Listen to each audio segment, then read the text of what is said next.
Morning guys, welcome back to the channel, welcome back to new vlog. और भाई आज मैं और जितेंद्र जा रहे हैं करौंथा गांव में, government girls senior secondary school और गवर्नमेंट सीनियर सेकेंडरी स्कूल, जो कि जहां पे हम लोग जा रहे हैं आज। तो भाई हम थोड़ी स्टोरी शॉर्ट में करके बताते हैं कि MSME टेक्नोलॉजी सेंटर रोहतक में हम काम करते हैं। तो अभी हम निकले हुए हैं मार्केटिंग के लिए। तो भाई MSME टेक्नोलॉजी सेंटर का क्या होता है कि सरकार ने ऐसे टेक्नोलॉजी सेंटर बनाए हुए हैं हर एक स्टेट में, ठीक है। हरियाणा में जो पहला टेक्नोलॉजी सेंटर है वो बना है रोहतक में, ठीक है। जितेंद्र सर, अगर मैं कुछ गलत बोल रहा हूँ तो मुझे आप बीच में टोक देना है। बिल्कुल, ये बड़ी अच्छी बात कही आप। तो भाई ये जो इंस्टीट्यूट बने हैं, ये बने हैं इंडस्ट्री ओरिएंटेड प्रोग्राम्स के लिए, स्किल डेवलपमेंट के लिए बच्चों में। जो बच्चे, जितेंद्र सर, क्या होते हैं? जो बच्चे थोड़ा सा मतलब जिनमें थोड़ा स्किल नहीं है कुछ, या फिर इधर घूम रहे हैं, एम्प्लॉयमेंट की ज़रूरत है, उनको थोड़ा कुछ स्किल देके। इसके अलावा जैसे कि आप लोग जानते हैं कि हरियाणा में अभी जो अनएम्प्लॉयमेंट का स्तर है वो आई थिंक 36% के आसपास है, ऑलमोस्ट 38 है ना, ऑलमोस्ट 38%, जो कि बहुत ज़्यादा है। इनफैक्ट इंडिया में सबसे ज़्यादा हरियाणा में ही अनएम्प्लॉयमेंट है। तो वो सब टैकल करने के लिए MSME टेक्नोलॉजी सेंटर बनाया हुआ है। ये सेंटर क्या करता है कि आपके अंदर स्किल्स इम्पार्ट करता है। जैसे कि हमारा जो इंस्टीट्यूट है उसके अंदर जो कोर्सेज कराए जाते हैं, they are related to mechanical engineering और इलेक्ट्रिकल इंजीनियरिंग, है ना। तो जितेंद्र सर इलेक्ट्रॉनिक इंजीनियरिंग की फील्ड से, मैं मैकेनिकल इंजीनियरिंग की फील्ड से हूँ। तो अब इसमें बहुत अलग अलग तरह के कोर्सेज होते हैं। सर इलेक्ट्रिकल में बताओ क्या क्या कोर्सेज है? इलेक्ट्रिकल में सर एक तो डिप्लोमा है अपने पास 3 साल का, ठीक है, डिप्लोमा इन मैकेट्रॉनिक्स, ठीक है। और शॉर्ट टर्म कोर्सेज भी हैं, PLC प्रोग्रामिंग से रिलेटेड है, इलेक्ट्रिकल कैड है। इलेक्ट्रिकल कैड तो वही है, कैड डिज़ाइनिंग, वो उसमें इलेक्ट्रिकल पैनल्स की डिज़ाइनिंग है। PLC प्रोग्रामिंग है इंडस्ट्रियल ऑटोमेशन के लिए, मतलब किसी भी प्रोसेस को ऑटोमेटिक करने के लिए तेरे को PLC प्रोग्रामिंग मतलब हेल्प करती है, ठीक है। और बाकी अपना डिप्लोमा तो है ही, 3 साल का डिप्लोमा इन मैकेट्रॉनिक्स। तो अलाइड ब्रांच है, काफ़ी चीज़ें हैं उसमें, काफ़ी अलग अलग मतलब अलग अलग इंजीनियरिंग फील्ड के सब्जेक्ट्स हैं।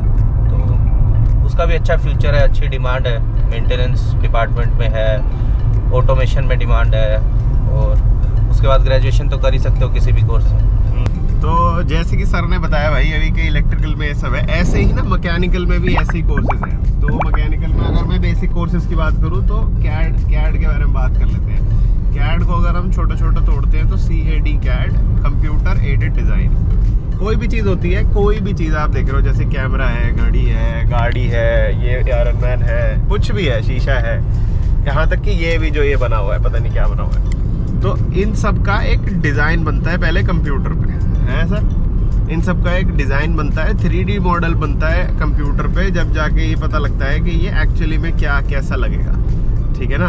तो उसको बोलते हैं हम कंप्यूटर एडेड डिज़ाइन। अब ये बनाने के लिए कुछ सॉफ्टवेयर्स आते हैं। तो हमारे पास लगभग 5 सॉफ्टवेयर है जिनकी हम लोग ट्रेनिंग देते हैं, अलग अलग कोर्सेज की। शॉर्ट टर्म कोर्सेज भी है, लॉन्ग टर्म कोर्सेज भी है। तो शॉर्ट टर्म कोर्सेज हमारे 60 घंटे के भी कोर्सेज हैं, और लॉन्ग टर्म हमारे 1 साल के भी है, 4 साल, हाँ 1 साल के भी है, 4 साल के भी है। मिड टर्म कोर्सेज में 1 साल का आ जाता है, 6 महीने का भी आ जाता है, ठीक है ना। 6 महीने का भी शॉर्ट टर्म में आ जाता है वैसे तो हम वो कोर्सेज प्रमोट करने आज जा रहे हैं। गांव है करौंथा, ठीक है। तो वहाँ पे भी जाके आप दिखाऊंगा कि कैसे स्कूल होते हैं हरियाणा में, अच्छे होते हैं, बुरे होते हैं, तो आप देख के जज करना।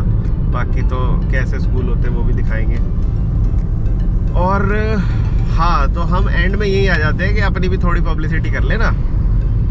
अब MSME TC में भाई बहुत अलग अलग तरह की लैब्स हैं, फैसिलिटीज़ हैं, मॉडर्न सॉफ्टवेयर्स हैं, मॉडर्न टेक्नोलॉजी है। भाई जो हमारा MSME टेक्नोलॉजी सेंटर रोहतक में है, यहाँ पे बहुत ही तरह की मॉडर्न टेक्नोलॉजी है जिसके द्वारा आपको ट्रेनिंग प्रोवाइड की जाती है। तो सर कुछ टेक्नोलॉजी के बारे में आप बताएंगे, जैसे कि मशीनरी क्या क्या हमारे पास, और लैब्स किस तरह की है? अपने पास बेसिक इलेक्ट्रॉनिक्स की लैब है, जिसमें जो भी बेसिक इलेक्ट्रॉनिक सर्किट डिज़ाइनिंग से रिलेटेड चीज़ें होती हैं वो सारी चीज़ें हैं। और इलेक्ट्रिकल की भी लैब है, जिसमें काफ़ी काफ़ी ऑपरेटर्स अपने पास है, जैसे मोटर्स कैसे काम करती हैं, जनरेटर्स कैसे काम करते हैं, दोनों टाइप की मोटर्स हैं, DC मोटर्स, AC मोटर्स। और पावर फैक्टर डेमोन्स्ट्रेशन के लिए एक सेटअप है अपने पास।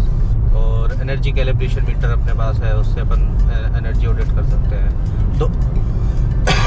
दो ऑटोमेशन की लैब है अपने पास, हाइड्रोलिक लैब और न्यूमेटिक लैब, जो प्रॉपर इससे कंट्रोल सर्किट्स कैसे डिज़ाइन करेंगे using hydraulic and pneumatic systems. और एक लैंग्वेज लैब है जिसमें हम अपनी प्रोग्रामिंग बता देते हैं बच्चों को कि जैसे कंप्यूटर प्रोग्रामिंग के अगर मैं बात करूं तो सी प्रोग्रामिंग, C++ प्रोग्रामिंग और PLC programming, electrical CAD designing, electrical CAD software की ट्रेनिंग। तो ये सब चीज़ें मतलब कुल मिला के डिप्लोमा लेवल तक काफ़ी अच्छी चीज़ें उसमें हैं। और डिप्लोमा के बाद ग्रेजुएट बच्चों के लिए भी काफ़ी चीज़ें हैं उसमें।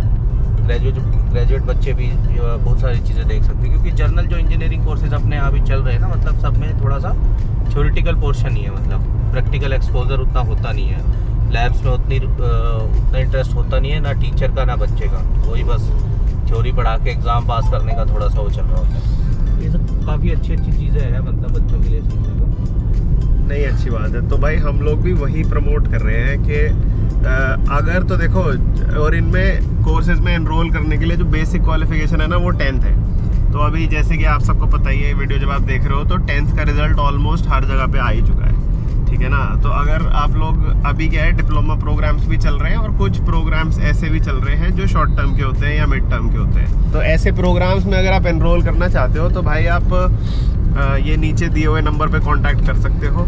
नीचे नंबर मैं डाल दूंगा, डिस्क्रिप्शन में भी मैं डाल दूंगा, रजिस्ट्रेशन का लिंक भी मैं डाल दूंगा। अगर डिप्लोमा के लिए रजिस्ट्रेशन करना चाहते हो या शॉर्ट टर्म कोर्सेज के लिए रजिस्ट्रेशन करना चाहते हो तो ठीक है। अगर जहाँ तक कि हम लॉन्ग टर्म की बात करें, जो डिप्लोमा जिसके लिए हम लोग जा रहे हैं, डिप्लोमा में 2 प्रोग्राम्स चलते हैं MSME टेक्नोलॉजी सेंटर रोहतक में, जो कि है, पहला है डिप्लोमा इन मैकेट्रॉनिक्स, ठीक है गाइस, जो कि मैकेनिकल और इलेक्ट्रॉनिक्स को मिला के बनाया हुआ है, डिप्लोमा इन मैकेट्रॉनिक्स। और दूसरा प्रोग्राम आ जाता है हमारे पास advance diploma in tool and die making, जो कि 4 साल का है। डिप्लोमा इन मैकेट्रॉनिक्स 3 साल का है और advance diploma in tool and die making जो है 4 साल का डिप्लोमा है। इसके अलावा ये इनकी बेसिक क्वालिफिकेशन 10th है। अगर कोई बच्चा 12th कर रहा है, 12th के बाद ये सोचता है कि भाई मेरे को ITI करनी है, ITI होती है इंडस्ट्रियल ट्रेनिंग इंस्टीट्यूट, या फिर 12th में जिसके पास साइंस थी लेकिन आगे पढ़ने में सक्षम नहीं है, कुछ इंजीनियरिंग की तरफ जाना चाहता है लेकिन हायर एजुकेशन क्योंकि महंगी है तो नहीं जा पा रहा है, तो वो ऐसे बच्चे जो हैं जिनके पास 12th में साइंस है, PCM है, या फिर जो ITI करके डिप्लोमा करना चाहते हैं, वो बच्चों को लेटरल एंट्री में भी एडमिशन मिल जाता है। लेटरल एंट्री का मतलब होता है कि फर्स्ट ईयर स्किप करके सेकेंड ईयर में डायरेक्ट एडमिशन हो जाता है।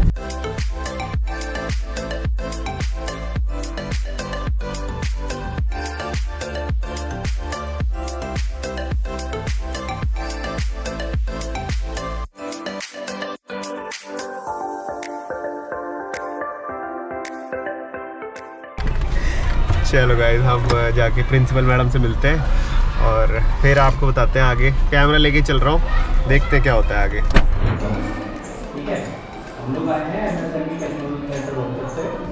एक टेक्नोलॉजी सेंटर है जहाँ अलग अलग फील्ड के बारे में, जनरल इंजीनियरिंग फील्ड के बारे में